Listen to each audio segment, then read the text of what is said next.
Welcome to the bonus episode of the Friendship Season on The Couch Next Door. This season, I've welcomed friends and individuals to talk about friendship in various categories.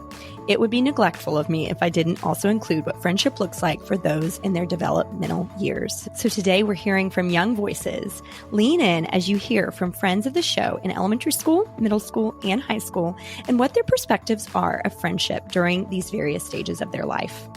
First up, let's hear from those in elementary school. Friendship means to me that just you have their back and they have yours. It's just a tight bond between you two people that are there for each other. Friendship means people like to play or do activities with each other, basically. It's important to have good friendship because if you're getting bullied, somebody else can help you and then they become your friend and you become their friend. Then y'all known each other for a long time. And another reason is you can hang out with them and have sleepovers and have fun stuff, and then you can meet their mom, and then you can go over there whenever you want. Well, a good friend is trustworthy, kind, and doesn't care about themselves and also cares about you too. But also cares about them and you equally. If they have empathy and show emotion for you, and I always like a good sense of humor, but that's preferable, but that's what I find in a friend. Empathy and a good sense of humor. My favorite thing about my friends is they have a lot of hobbies and I like to support them. What is hard about keeping friends is if I tell them one of my secrets, they tell some other people, I won't like that, but I can still forgive them.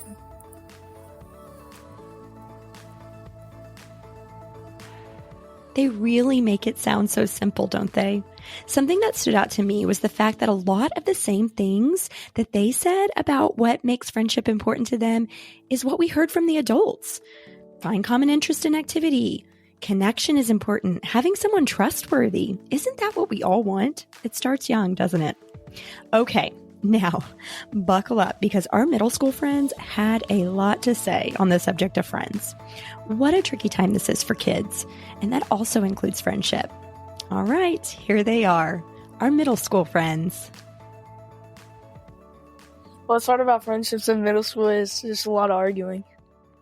It's trying to find somebody that relates to you, that likes you.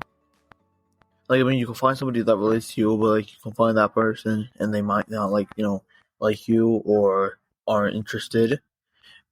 It's annoying to deal with that first, but if you know who to find, then you can find that person. You have different classes than a bunch of people and all of your friends, so it's hard to talk to them throughout the day. If it causes you to lose some friends because you just don't talk to them that much. What is hard about friendship in middle school is that you may think someone is your friend or something, and turns out that they're really not. So it's you have to find people that you could actually trust. You never know how a person is or acts. Some people can be different than what you think they are, but they are difficult. What is hard about friendships in middle school? Well, the thing about friendships in middle school, and me just personally, I've only been in one middle school, so I can only say this from my point of view. Well, everyone is changing because obviously we're in the growing state. But everyone's awkward and in a way just finding themselves. It's just really uncomfortable, and everyone thinks that they're the only one going through this, which kind of shuts them off from other people, from their friends, which is destroying or bruising the friendship, which in some cases can be good, which if it's an unhealthy relationship, then obviously it's going to be something you want to get rid of, but it's also tempting to go back to that relationship. Another thing is, in middle school, kids are either too busy with drama, boyfriends, whatever it is, or schoolwork. And so either kids just don't want friends, they don't care about friends enough, or they do care about friends, but they feel pressured to take on a bunch of different responsibilities which are not needed because they feel like they have to prove themselves. My favorite thing about friends in middle school is we just get to hang out more and reconnect more. My favorite thing is like we get to have long-lasting friendships that can last forever. They're always there for you. Well, most of the time. And they're funny. My favorite thing about friends in middle school is that you really get to find people that you can express yourself to and be yourself around.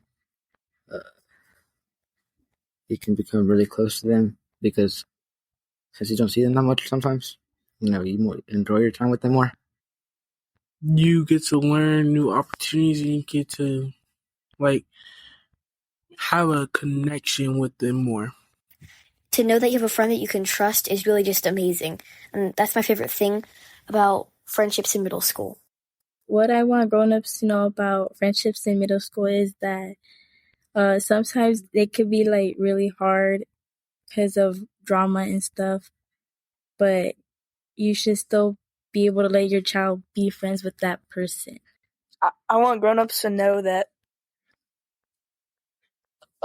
friendships are very complicated. I would want grown-ups to know about friendships in middle school is that they are difficult, but they help you grow and develop.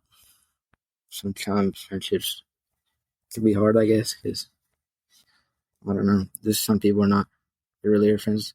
Well, friendship in middle school can be weird and unpredictable, but if it is a healthy, mutual relationship where one side is giving and the other side is giving back, then it can be very rewarding. And I've had experience with this, like making sure my friendships are real and making sure that I'm not being used. And sometimes people don't know they're being used until it's too late. And what I like to do is I like to do like a little test, which varies.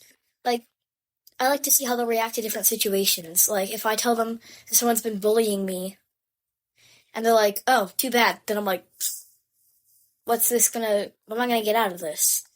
But if they're like, oh my gosh, you want to talk about this? Is there something I need to know? Then I can be like, I was just testing you. One thing I've learned, don't trust what other people say about your friends. So, when you're choosing your friendships, you have to be really smart about it. And a lot of times parents just assume that their children are not going to do anything bad.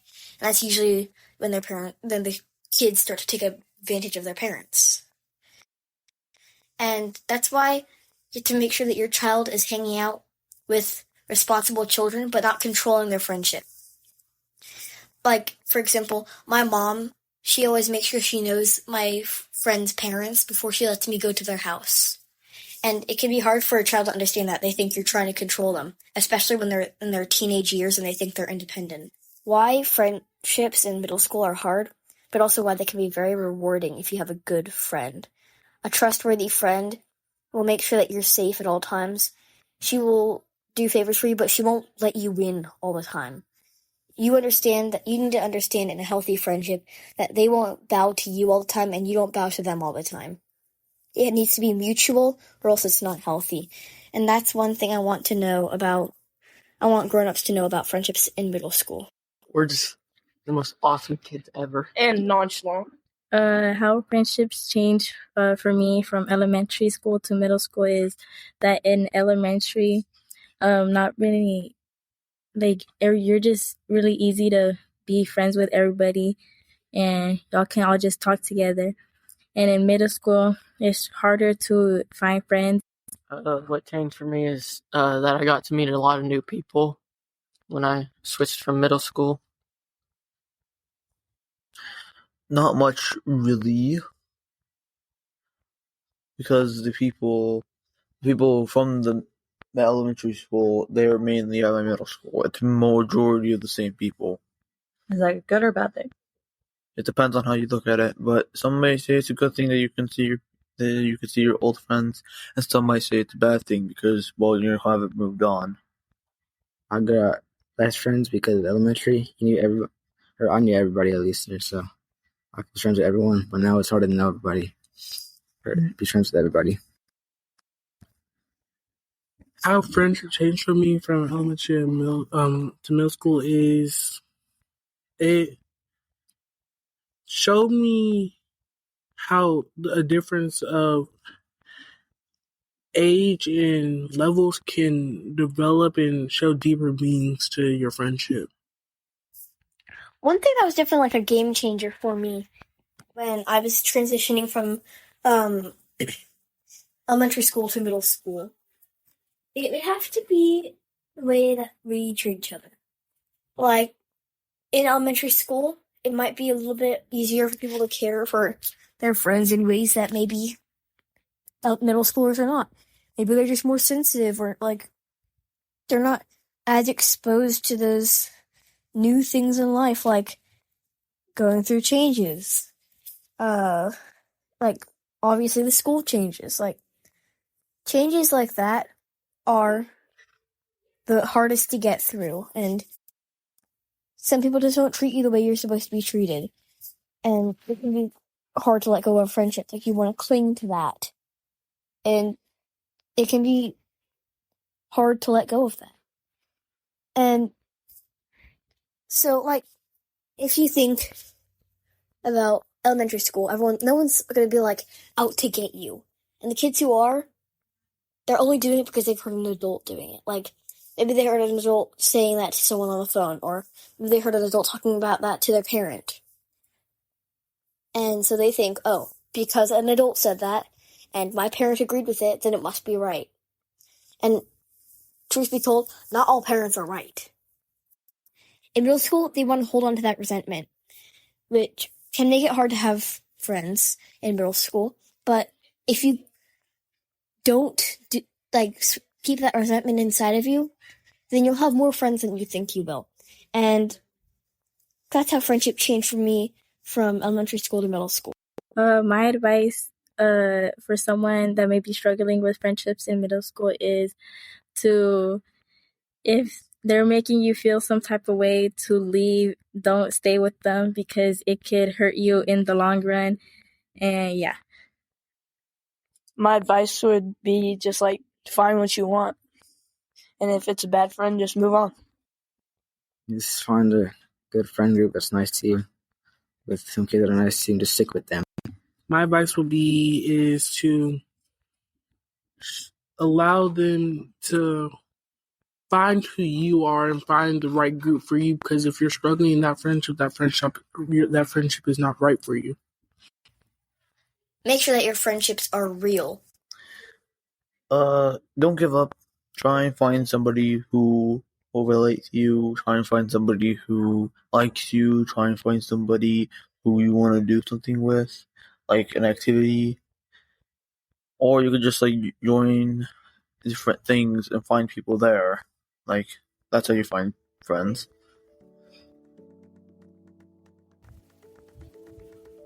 I told y'all they had some information to share. Ultimately, because this is such a developmental time for kids, it really takes finding the right people. But that is not always easy. There are so many obstacles that can get in the way of finding those real people. It's so hard at this age to be flexible in expectations of others because everyone is just trying to survive and figure this thing called life out while stumbling through so many external and internal obstacles. However, character plays such a big role during this time when finding connections with friends. And everyone's still just trying to figure out who they are. God, there's so much going on. As a parent to a middle schooler myself, I've had to learn to give space to him figuring out some things on his own, but stay close enough to step in when needed. And look, I've got a boy. And so I know girl friendships can look very different in comparison to what boy friendships can look like. I've also had to practice my not shocked face.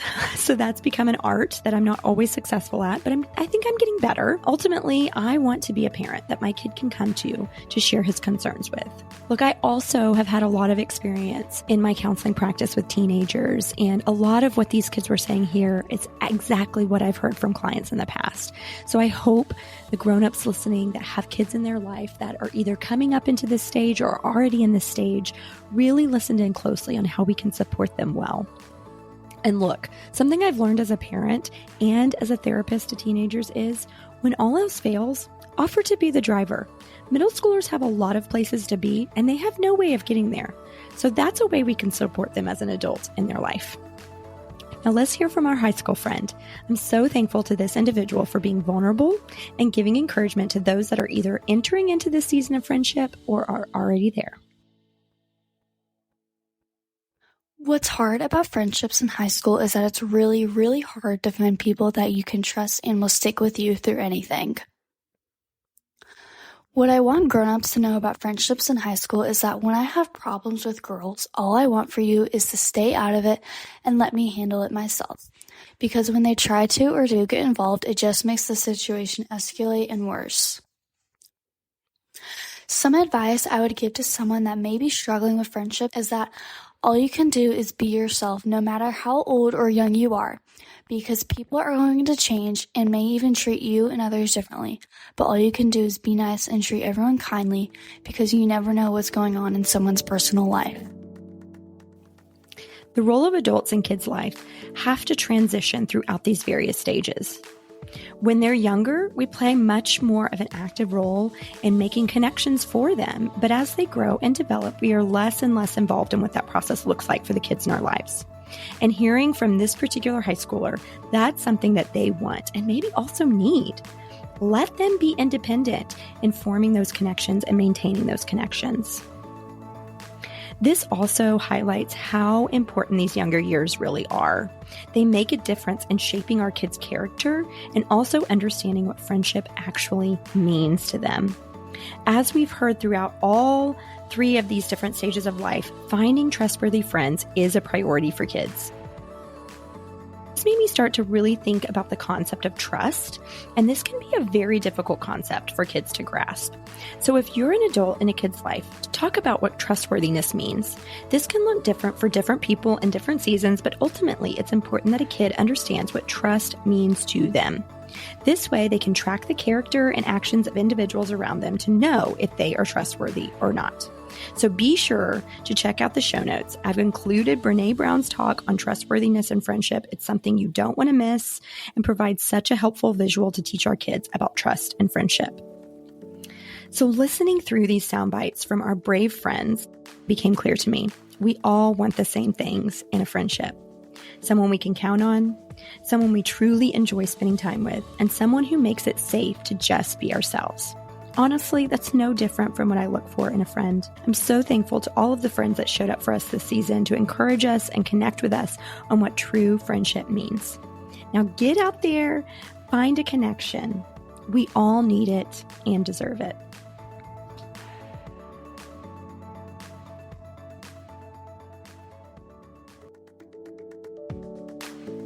The information included in this podcast does not replace that of your own professional therapy. If you believe you are in need of professional assistance, please reach out to the medical community in your area. The Couch Next Door with Candace Frazier was created by me, Candace Frazier, graphics by Jason Frazier, music by Josh Bissell. You can find the show notes and affiliate links on CandaceFrazierLPC.com. Click on the tab podcast and you'll find all podcast related content there. I'd love to connect with you on Instagram. Find me at Candace Frazier LPC. Give the show a rating or review wherever you listen to podcasts. This really helps get the show to more listeners in the world, and I would be so grateful to see what you all are loving. Until next time, show kindness to yourself and those around you.